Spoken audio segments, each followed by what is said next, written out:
আসসালামু আলাইকুম ভিউয়ার্স, সবাই কেমন আছেন? আশা করি ভালো আছেন। আজকে আমি কাঁঠালের বিচি দিয়ে সবজি রান্না করব। প্রথমে কাঁঠালের বিচিগুলো কুটি ধুয়ে পরিষ্কার করে নিলাম।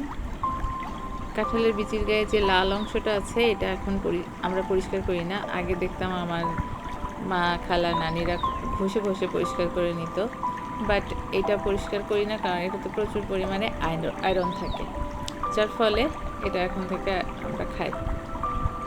কাঁঠালের বিচির সাথে আছে মিষ্টি কুমড়া, ঢেঁড়স, আস্ত জিরা আর পেঁয়াজ, কাঁচামরিচ আর রসুন কুচি। আরও দু একটা মশলা লাগবে, সেটা রান্না করতে করতে দেখাবো। প্রথমেই আগে কড়াইয়ে সরিষার তেল দিয়ে দিচ্ছি।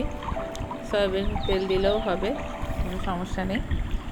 আমি সরিষার তেল ব্যবহার করছি। তেলটা একটু গরম হলে এর মধ্যে আমি আস্ত জিরাগুলো দিয়ে দিব। আমার তেলটা গরম হয়ে গেছে, এখন আস্ত জিরা দিচ্ছি। দেখেন গরম তেলে জিরা দিলে কেমন একটা ফুলে ফুলে ওঠে।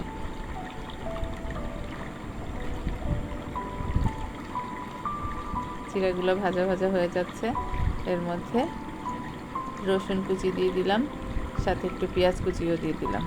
এবার একটু নাড়াচাড়া করব। নাড়াচাড়া করে একটু বাদামি বাদামি রং হলে তারপর বাকি মশলা দিব।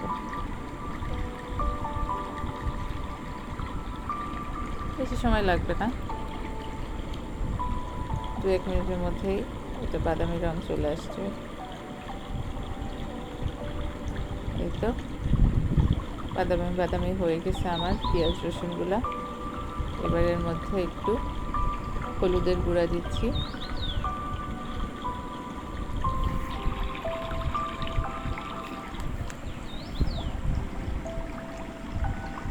একটু মরিচের গুঁড়া দিলাম,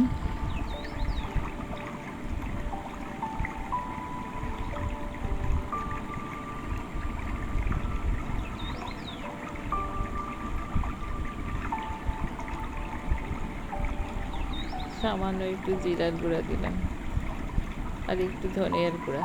সবই খুবই অল্প পরিমাণে দিলাম, এখানে কোনো আদা বাটা দেওয়া লাগবে না, রসুন বাটা বা অন্য কিছুই লাগবে না, এই মশলাগুলোতেই হয়ে যাবে। এবার এটাকে ভালো মতো কষাতে হবে।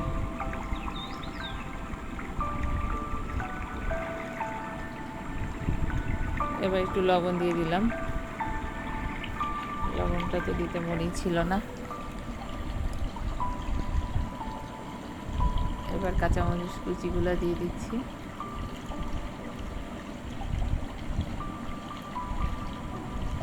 অবশ্য কাঁচামরিচগুলো কুচি করা না, এগুলো ফালি করে কাটা মাঝখান থেকে। এটা আপনারা কুচি করে দিলেও সমস্যা নেই, বাট সবজির সাথে এই কাটাটা ভালো দেখা যায়, এই জন্যই দেওয়া। এবার ঢেকে দিলাম, সুন্দর মতো এটা কষানো হবে। এই 2-1 মিনিটের মাথায় এই দেখেন তেল উঠে আসছে, মশলাটা খুব ভালো মতো কষানো হয়ে গেছে। এবার আমরা কাঁঠালের বিচিটা দিয়ে দিচ্ছি। প্রথমেই কাঁঠালের বিচি দিচ্ছি, কারণ কাঁঠালের বিচিটা অনেক শক্ত থাকে, এটা সিদ্ধ হতে সময় লাগে। তাই এটা ভালো মতো একটু কষাবো, তারপর একটু পানি দিয়ে ঢেকে রাখবো বেশ কিছুক্ষণ, কারণ এটা সিদ্ধ হতে 8-10 মিনিট তো লাগবেই। তো আগে একটু কষিয়ে নিব,